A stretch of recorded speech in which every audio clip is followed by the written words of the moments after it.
या व्हिडिओतली ही जी आता तुम्ही भयानक दृश्य पावसाची पाहताय HPN मराठी न्यूज चॅनलच्या माध्यमातून ही दृश्य आहेत गोंदियामधील। गोंदियात अवकाळी पाऊस आणि गारपिटीचा फटका बसलेला आहे। कापणीच्या तोंडावर धान मका पीक धोक्यात आलेली आहेत। शेतकरी चिंतेत सापडलेला आहे।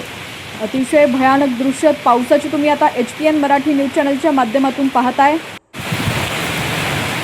हवामान विभागाने वर्तवलेल्या अंदाजानुसार बऱ्याच ठिकाणी गारपिटीचा फटका बसणार असल्याचं सांगण्यात आलं होतं आणि आज या ठिकाणी तुम्ही पाहू शकता गोंदियामध्ये अवकाळी पावसाबरोबरच गारपिटीचा सुद्धा फटका बसलाय। गोंदिया जिल्ह्यात मागील 3 दिवसांपासून संध्याकाळच्या सुमारास अवकाळी पाऊस होत असून आज अनेक भागांमध्ये जोरदार पाऊस आणि गारपीट झाली आहे। या अवकाळी पावसामुळे शेतकरी चिंतेत पडलेले आहेत। जिल्ह्यात सध्या धान आणि मका पीक कापणीच्या टप्प्यावरती आलेले आहेत।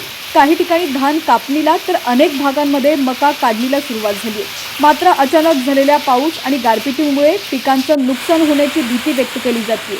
बदलत्या हवामानामुळे शेतकऱ्यांची चिंता वाढलेली असून अनेक शेतकऱ्यांचं शेतीचं धान पीक जमीनदोस्त झालेलं आहे आणि शेतकरी यामुळे चिंतेत सापडलेला आहे। राज्यातील तुमचा जिल्हा कोणता आणि तुमच्या जिल्ह्यात सुद्धा हवामानाची काय स्थिती आहे ती सुद्धा आम्हाला कमेंटच्या माध्यमातून नक्की कळवा। पाहत रहा HPN मराठी न्यूज।